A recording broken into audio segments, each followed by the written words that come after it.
Bruno Le Maire, ministre de l'Agriculture, ministre plein, sans secrétaire d'État. Vous êtes un des rares, Bruno Le Maire, à avoir cette faveur de vous occuper d'un département, enfin des départements, d'un ensemble qui n'est pas assisté justement par un secrétaire d'État. Oui, on va essayer de faire le mieux possible dans un périmètre qui est effectivement large, mais je crois que c'est un signe de confiance fort du président de la République et du Premier ministre, et puis le signal qu'on a essayé de faire le mieux possible pour les paysans français depuis 16 mois, et qu'il reste en même temps beaucoup de travail à faire pour redonner un élan, un espoir à l'ensemble du monde agricole français. Qu'est-ce que vous pensez de cette montée sonore des commentaires contre le président de la République? Sadisme à l'Élysée, de mémoire de journalistes politiques, c'est du jamais vu quand même. Je n'aime ni les commentaires contre les uns ou contre les autres, ni la violence surjouée en politique. Elle sert absolument à rien. Vous avez des Français qui ont une série de difficultés qu'on est là pour résoudre. C'est pour ça que nous occupons ces postes-là. Et lorsqu'ils voient leurs responsables politiques qui se lancent des noms d'oiseaux à la figure ou qui critiquent violemment les uns et les autres, je pense que vraiment ça ne les intéresse pas.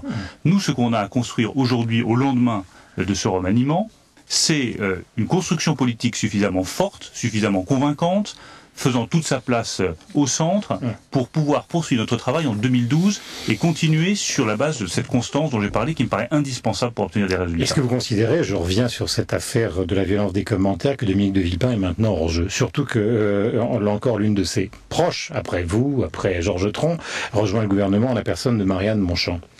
Je ne crois pas que ces critiques soient profitables à qui que ce soit. Mais est-ce qu'il est hors jeu? Pas plus à Dominique de Villepin qu'à qui que ce soit d'autre.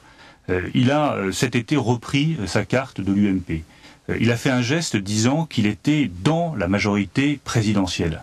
Quand on est dans une majorité, on essaye d'apporter sa pierre à l'édifice. On se rapproche maintenant de plus en plus des échéances. L'objectif, c'est de se rassembler, c'est de faire des propositions, c'est d'apporter des résultats aux Français. C'est certainement pas de se tirer dans les pattes les uns des autres. Vous le connaissez mieux que personne, c'est pas du tout ce qui se passe. Il a repris sa carte, mais il flingue. C'est pas ce qui se passe, mais je souhaite qu'on range justement les flingues, qu'on travaille ensemble et qu'on arrive à être cohérent et fort en 2012. Ça me paraît la clé de la victoire.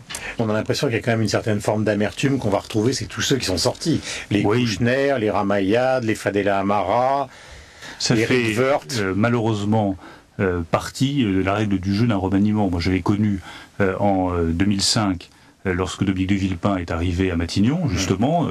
Il y a un certain nombre de ministres qui n'avaient pas été reconduits, à l'époque François Fillon, et je me souviens... D'où l'amertume du moment. Il y avait eu beaucoup d'amertume. Je suis très lié avec Xavier Darcos, qui a été mon professeur de français il y a plusieurs années. Je peux vous dire que c'était pas facile de lui expliquer qu'il n'était pas reconduit dans l'équipe. Il y avait un sentiment d'injustice que je pouvais parfaitement comprendre.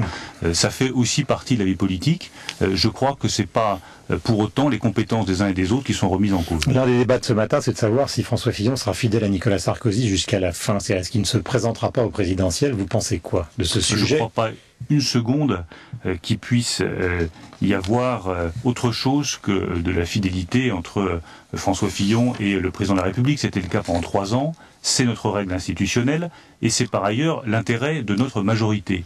Une fois encore, nous devons apporter des résultats aux Français et donc être chacun à notre poste et faire le mieux possible là où nous sommes.